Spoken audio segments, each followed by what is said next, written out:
সিরিয়ার জমিনে গেলেন। সিরিয়ার জমিনে যাওয়ার পরে এজিদ চিন্তা করলো, হুসাইনরে হত্যা করেছি, হুসাইনের আওলাদকেও দুনিয়ায় রাখবো না। একটু জোরে বলেন না নাউযুবিল্লাহ। হুসাইনকে হত্যা করেছি, তার আওলাদকেও দুনিয়া থেকে বিদায় করে দিব। এজিদ মনে মনে সিদ্ধান্ত নিল তার পক্ষে ভোট দেওয়ার জন্য তার পরিষদে, রাজ্য পরিষদে কিছু দালাল, তার পক্ষে ভোট দেওয়ার জন্য কিছু দালাল তৈরি করলো। আগামীকাল সকাল 10টায় ইমাম জয়নুল আবিদিনকেও ফাঁসি দিয়ে দিবে। একটু জোরে বলেন না নাউযুবিল্লাহ। বলেন আমার নবীর সবকিছু খবর আছে না নাই? আছে। বলেন আছে না নাই? আছে। এই অবস্থায় সিরিয়ার জমিনে তখন নবীর সাহাবী নোমান ইবনে বাশির সিরিয়ার জমিনে উপস্থিত ছিলেন। আমার নবীর সাহাবী নোমান ইবনে বাশিরকে স্বপ্নে দেখাইলেন, ও আমার সাহাবী নোমান ইবনে বাশির, আগামীকাল পাপিষ্ঠ মালাউন ইয়াজিদ আমার নাতির একমাত্র আওলাদ আলী ইবনে হুসাইন জয়নুল আবিদিনকে হত্যা করে ফেলবে। ও আমার সাহাবী, আগামীকাল সকাল সকাল তুমি চলে যাবে এজিদের পরিষদে চলে যাবে।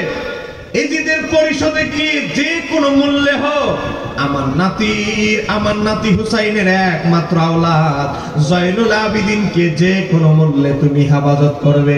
চিৎকার দিয়ে বলা যাবে কি সুবহানাল্লাহ। জোরে বলেন আমার নবী গায়েব জানে কি জানে না? এই ক্ষমতা দিয়েছেন কে? আল্লাহ।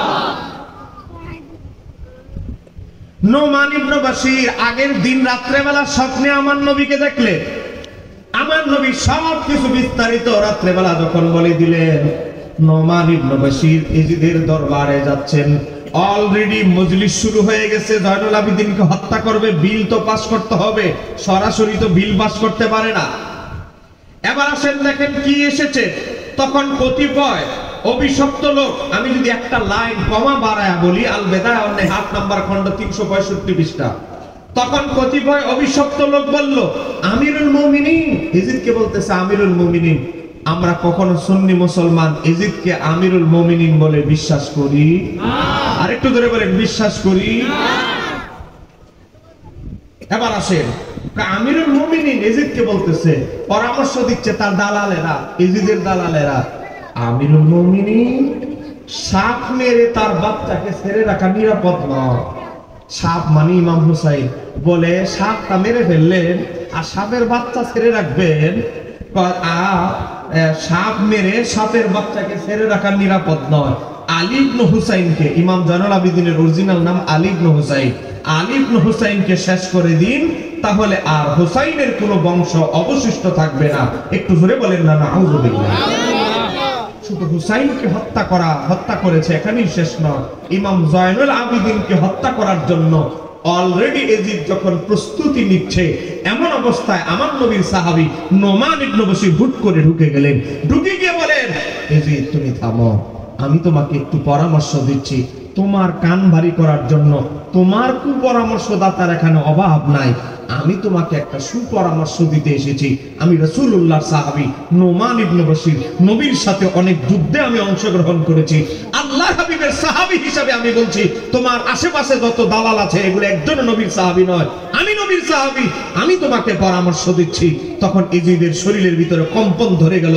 এজিদ বললেন, ঠিক আছে, আপনি রাসূলুল্লাহর সাহাবী, আপনি একটা পরামর্শ দেন।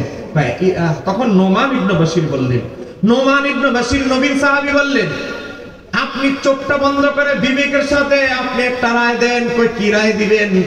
তাদেরকে এই অবস্থায় দেখলে রাসূলুল্লাহ সাল্লাল্লাহু আলাইহি ওয়াসাল্লাম যেরূপ আচরণ করতেন আপনিও সেরূপ আচরণ করেন।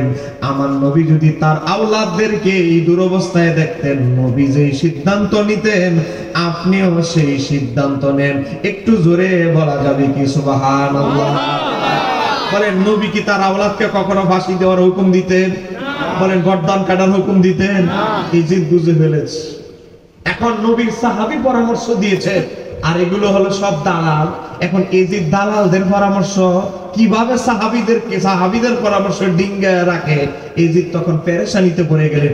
উপায় বুদ্ধি না দেখে বলে সাহাবীর বিরুদ্ধচারণ করলে সিরিয়ায় আবার রটে যাবে, এর চেয়ে বলা আমার গদি নিয়ে টান দিবে। তো ঠিক আছে, তার কথাটাই মেনে নেই। তারপরে বাধ্য হয়ে ইমাম জয়নুল আবেদিনকে মদিনায় পাঠায়।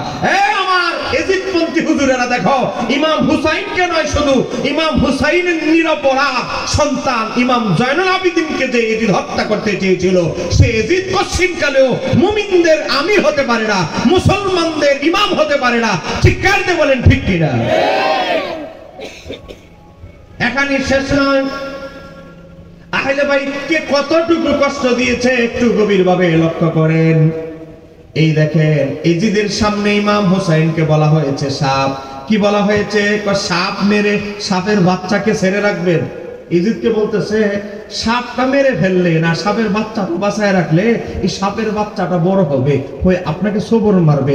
অতএব সাপ যেহেতু মেরে ফেলেছেন, সাপ মানে হুসাইনকে যেহেতু মেরে ফেলেছেন, সাপের বাচ্চা বাঁচায় রাখলে এটা আবার বড় হলে আপনাকে সবর মারবে, এরও মেরে ফেলেন। আমার বাবারা ভাইয়েরা, ইমাম হুসাইনকে যেই ব্যক্তি সাপ বলল, এজিদের সামনে ইমাম হুসাইনকে সাপ বলে তুলনা দিল, ইমাম জয়নুল আবেদিনকে সাপ বলে তুলনা দিল, আমরা বলো সবচেয়ে বড় বিষধর সাপ হলো এজিদ। চিৎকার দিয়ে বলেন ঠিক কিনা? এখানেই শেষ নয়। ইমাম হুসাইনকে বলা হচ্ছে যিনি জান্নাতের নেতৃত্ব দিবে, তাকে বলা হচ্ছে সাপ। এবার আরেকটা ওকে আপনাদেরকে দেখাচ্ছি। আপনারা কি বিরক্ত হচ্ছে? দেখেন, আরেকটা দলিল আপনাদেরকে আমি দেখাচ্ছি। সেই দলিলটি লেখা হয়েছে এখন থেকে 1050 বছর আগে। বলেন 1000 কত বছর?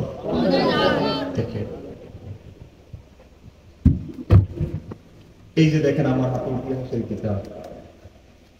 গোটা চট্টগ্রামে হয়তো 3-4 জন আলেমের কাছে এই বইটা থাকবে। আমি চ্যালেঞ্জ করে বলছি, মিডিয়া লাইভ হচ্ছে। এটা 79 খণ্ডের একটা কিতাব। একটু জোরে বলেন না মারহাবা। আমার হাতে যে খণ্ডটা দেখতে পাচ্ছেন, এটা হচ্ছে 69 নাম্বার খণ্ড। এই কিতাবটার দাম হচ্ছে 36,000 টাকা। এখন ওয়াহাবি এই কিতাব কেমনে পড়বে? সে 36,000 টাকা দা যদি এক কিতাব কিনে, মসজিদে বেতন পায় 8,000, তার কয় মাস না খেয়ে থাকতে হবে। এই কিতাবটা তারিখে দামেশ ইমাম ইবনে আসাকিরের লেখা। আমার যারা বাসায় গিয়েছেন তারা জানেন, আমার 7-8 মানে শুধু আরবি কিতাবই আছে আলহামদুলিল্লাহ। জোরে বলেন না মারহাবা।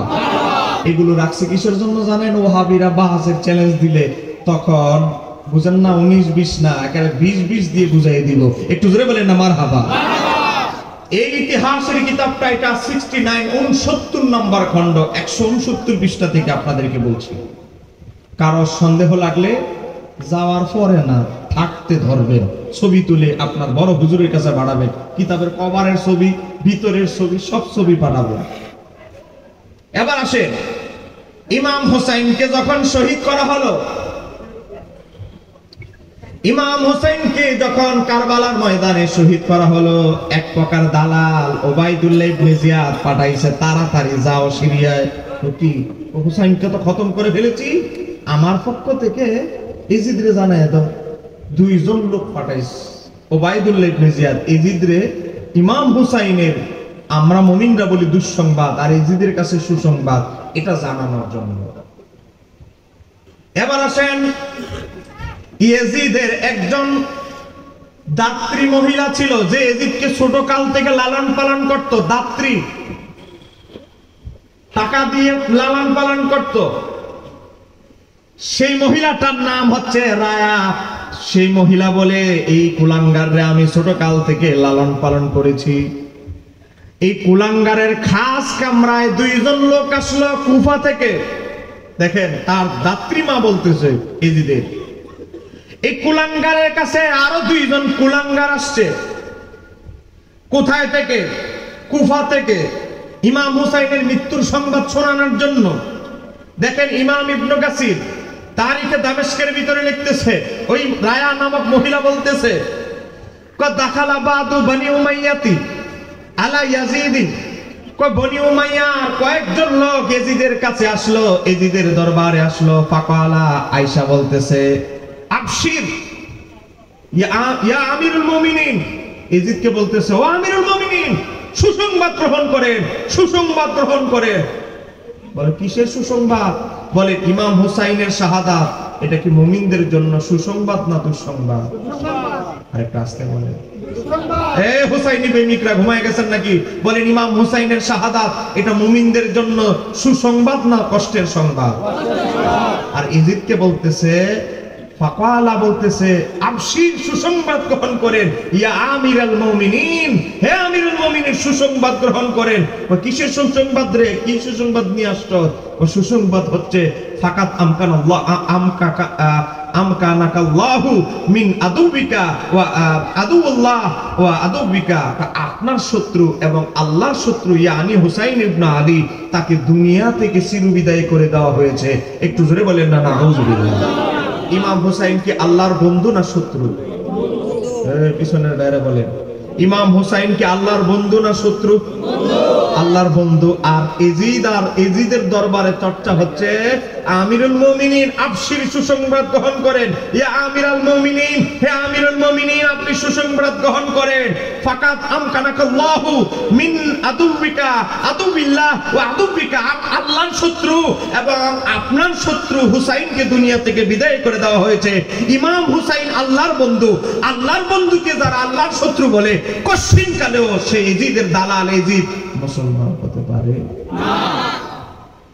কেউ যদি শাহজালাল ইয়ামানিকে বলে আল্লাহর দুশমন, ঈমান থাকবে না।